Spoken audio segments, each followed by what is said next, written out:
हजारों साल पहले धरती में घूम रहे बहुत सारे जानवर आज के डेट में विलुप्त हो चुके हैं, जिसमें उली मेमत भी था। उली मेमत लंबे बालों वाला, बड़े बड़े दांतों वाला और कड़ाके की ठंड को सहने वाला हजारों साल पहले का हाथी था। पर वैज्ञानिक अब इसे दोबारा धरती पर लाने जा रहे हैं। इस प्रोजेक्ट पर हार्वर्ड मेडिकल स्कूल के वैज्ञानिक जॉर्ज चर्च और एरियाना हाइसोली है। वैज्ञानिकों का कहना है कि यह काम जेनेटिक इंजीनियरिंग टेक्नोलॉजी से संभव हो सकती है। इस दिशा में काम करने वाले एक्सपर्ट इसे डी एक्सटिंक्शन कहते हैं। उली मेमत यूरोप के अधिकतर हिस्से, नॉर्थ एशिया और नॉर्थ अमेरिका में घूमता था, जिनमें अधिकांश उली मेमत 10,000 साल पहले क्लाइमेट गर्म होने के कारण से और मनुष्य के शिकार किए जाने के कारण से मारे गए, जिनकी थोड़ी बची आबादी 4,000 साल पहले तक साइबेरिया में थी। उली मेमत की अधिकांश जनसंख्या मरने के बाद सड़ गल गई, परंतु साइबेरिया में बहुत सारे मेमत की बॉडी बर्फ में जमी सुरक्षित पाई गई, परंतु इनके अंदर भी कोशिका पूरी तरह से मृत हो गई। वैज्ञानिक इनके कोशिका को न तो जिंदा कर सकते हैं और न ही ग्रो करा पाएंगे, परंतु मेमत की कोशिकाओं में मौजूद डीएनए की कोडिंग को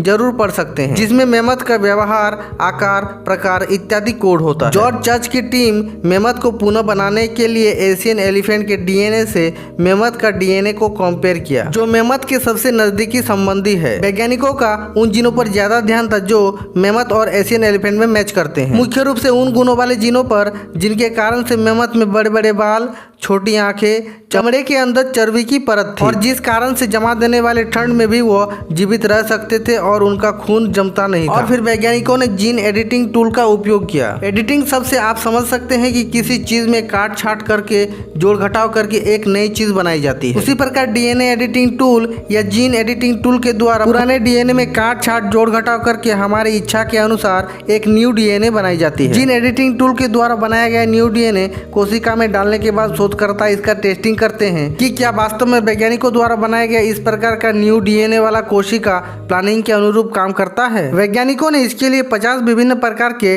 टारगेट जीनों पर काम किया है। वैज्ञानिकों के पास मेमत का रक्त कोशिका नहीं है, जिसके कारण से वैज्ञानिक यह टेस्ट नहीं कर पा रहे हैं कि क्या वैज्ञानिकों द्वारा बनाया गया नया डीएनए अत्यधिक ठंड में मेमत के रक्त को जमने से बचा पाएगा या नहीं। मेमत के जीन वाला कोशिका बनाने के बाद भी वैज्ञानिकों के पास एक क्वेश्चन बचता है कि आखिर पूरा मेमत कैसे बनाया जाए। इसके लिए वैज्ञानिक मेमत के जीन वाला एम्ब्रियो यानी भ्रूण को बनाएंगे, फिर एम्ब्रियो को आर्टिफिशियल वूम्ब में ट्रांसफर किया जाएगा, जहां से यह एक पूरे मेमत में बदल जाएगा।